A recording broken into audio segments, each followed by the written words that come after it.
Salut tout le monde, bienvenue sur cette nouvelle vidéo des news de la semaine. Aujourd'hui, on va vous présenter les news qu'on a reçues aujourd'hui. Donc, rigole pas. C'est du Batman et c'est du Knight Models et du Bushido. En Knight Models, on a reçu les news de, je crois, on va rigoler quand même. Juin et juillet. Il rigole. C'est très en avance. C'est Knight Models. Je sais plus, ou juillet ou août, enfin bon, on a reçu des news, deux vagues d'un coup. Donc il y a un peu de DC Universe. Alors ils sont à la bourre comme d'hab, c'est le bordel comme d'hab, mais c'est beau comme d'hab. Donc il y a General Zod, qui est pas mal du tout. Tu les vois? Pas de reflet. C'est bon là, c'est au top. Donc tu as General Zod qui est pas mal, tu as Saint Walker, un lanterne. Ouais. Et lui, il est super classe. J'adore le perso en plus. Black Adam. Ouais, penche-le un petit peu vers moi. Ouais, super. Donc Black Adam, pour ceux qui connaissent l'univers de DC, c'est un peu le pendant de Shazam. C'est un gars qui est à la limite du super bien. Très classe. J'adore Black Adam. Voilà. Et la figurine lui fait honneur.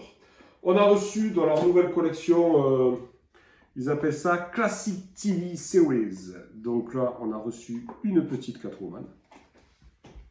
Ma foi, hein? Sympa la pause. Ouais, n'est-ce pas? Coquin, là. On a reçu Punchline. Ah ouais, là aussi, il y a de la figue. Ouais, c'est beau. Oh là là là, qu'est-ce que c'est beau. On a reçu un Green Arrow, qui a la grande classe lui aussi. Et l'incontournable Black Canary. Magnifique. Et donc, la grosse nouveauté, c'est la bande du pingouin. Donc là, il y en a un paquet. Donc vous avez la Batbox de base.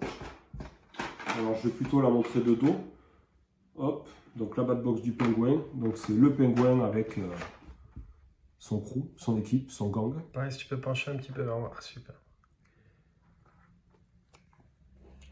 Vous avez le pingouin version avec son char pingouin et ses pingouins dynamite.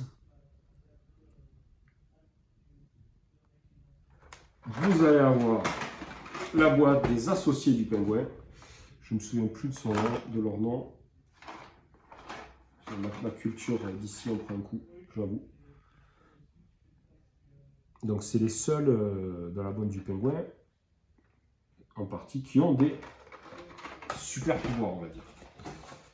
Et après on a la version, alors ça c'est les renforcements de pingouin. Donc on a un gros costaud. Le mec a la hache et au panneau stop en bouclier, ça va. Et un motard. Et on a la version pingouin sous stéroïdes. C'est la version Empereur Pingouin. Qui fait moins rigoler que l'autre, parce que l'autre il rigole pas trop. C'est pingouin ça? Ouais, c'est l'Empereur Pingouin. En fait, le pingouin il est petit, il est moche, mais il rigole pas. C'est vraiment un sale type. Bon, lui, par contre, il fait rigoler un peu. Mais lui, il fait pas rigoler non plus. C'est un sale type, et en plus, il fait pas rigoler. Donc voilà, pour les nouveautés, Batman et DC, toujours aussi beau, toujours aussi bien peint, toujours aussi à la bourre. Par contre, on a reçu Bushido, et donc là, les nouveautés bimensuelles. On incrustera les photos? Oui, Allez, je ça marche. mettrai tout. Parce que là, on ne peut pas trop vous montrer, ça vient d'arriver, il y a 1 heure à peine. Donc, dans les nouveautés du mois, il y a une sortie Ito. Alors, la sortie Ito, c'est Azami. Azami, c'est un Eddie Miman. Qu'est-ce qu'elle nous fait de beau, Azami? 14 points, toujours aussi rapide. Ah oui, 5 de mouvement augmentable à 2 en ki, donc toujours aussi mobile. 100 d'Orochi pour empoisonner ses armes. Saut et adresse, donc elle ne craint pas les terrains difficiles. Elle se relève quand elle le souhaite très rapidement. Elle a allonge, dû à son arme, donc elle tape en premier. Le bon pas de côté défensif assez classique. Non, elle est bien. Hein. Et oui, elle a un talent qui lui permet de gagner la peur et la terreur. C'est un bon Ebimuman. Il y a de quoi se faire une liste complète d'Ebimuman maintenant, je pense. Hein. Très bien, 14 points. Et la figurine est juste somptueuse. Vous allez voir sur les images. Nous avons un Tengu, ça faisait longtemps, tiens. Un petit Tengu. Alors, Oshibe, 13 points. Ah, poussé défensif avec mouvement 5, plus l'augmentation en ki pour 2. Donc il est très très mobile, poussé défensif pour sortir quelqu'un d'un objectif, c'est vraiment excellent. Il a marche aérienne, esquive à 1.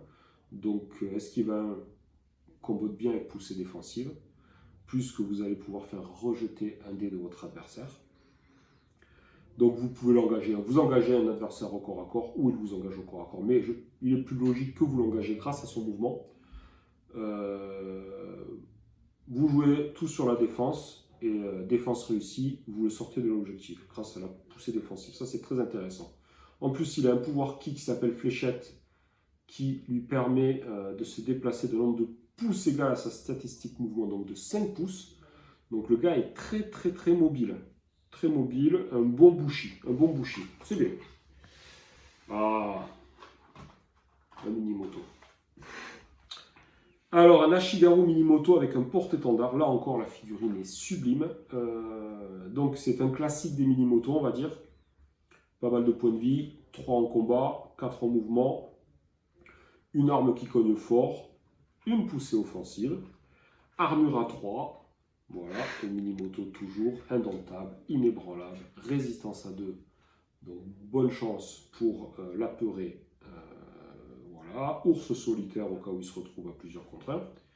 Et il a un petit pouvoir qui, symbolisé un peu par sa bannière, qui permet de retirer l'état apeuré à toutes les figurines dans l'impulsion. L'impulsion est de 8 pouces. C'est énorme. Ah ouais, c'est énorme. Ouais, c'est énorme. Ça fait 16 pouces de diamètre. Ouais, ça prend un bon morceau de la table. Ah oui, donc, très intéressant, lui. Tu le mets au milieu, Alors, c'est bon. j'aurais juste peut-être, alors c'est bien dans certaines situations, j'aurais juste à dire, c'est dur d'apeurer des Minimoto déjà.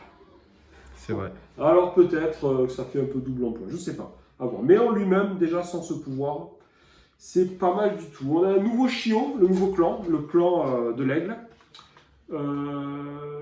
C'est un archer. Shio Shota, c'est un archer. Donc flanqueur, vivacité, classique. Donc il peut arriver en tant que flanqueur, se déplacer de son mouvement qui est de 4. En plus, si c'est votre tour, vous êtes idéalement placé pour tirer à l'arc et faire très très mal, porter 5, 10, 15 comme tous les arcs des samouraïs archers Shio. Il fait très mal à ce niveau-là. Il a lui aussi le pas de côté défensif pour se désengager du combat s'il venait à être engagé par l'adversaire.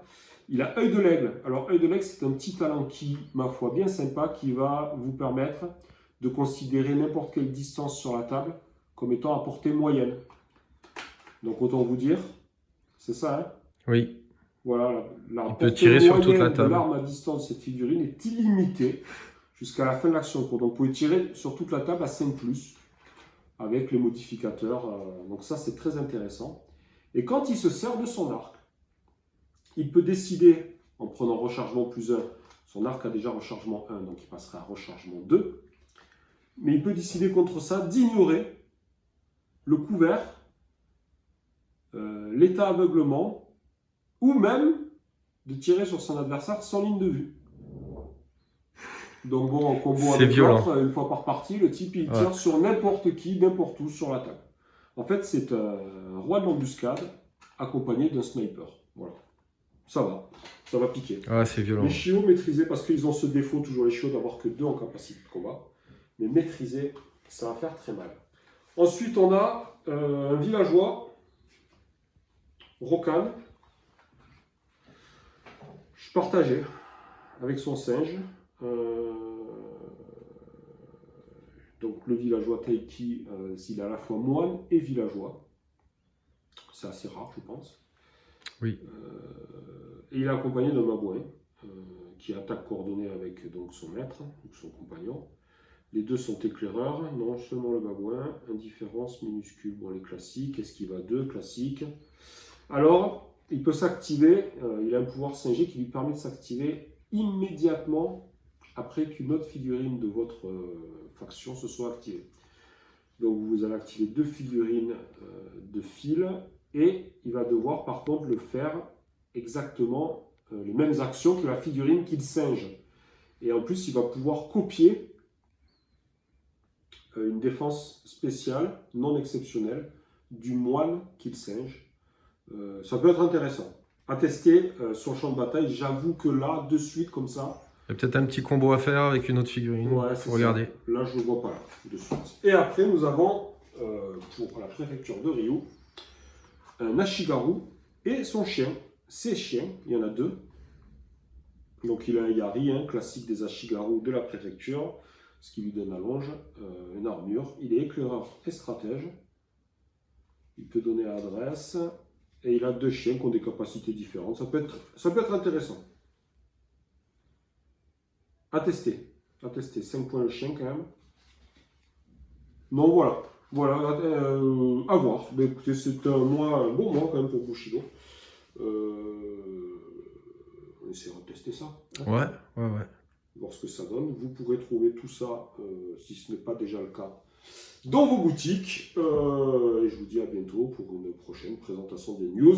Si ça ne sort pas, si la vidéo sort avant, ce week-end, premier week-end d'octobre, on sera au salon Octogone à Lyon, où vous pourrez jouer à Bushido, vous pourrez jouer à Fallout, vous pourrez jouer à Infinity pour nos jeux de figurines, mais vous pourrez également jouer à God Tier, à Deep Madness, à Dodo Riding. Oui, en avant-première. Il est où? Je l'ai mis là, la boîte à côté, là, juste ici, là.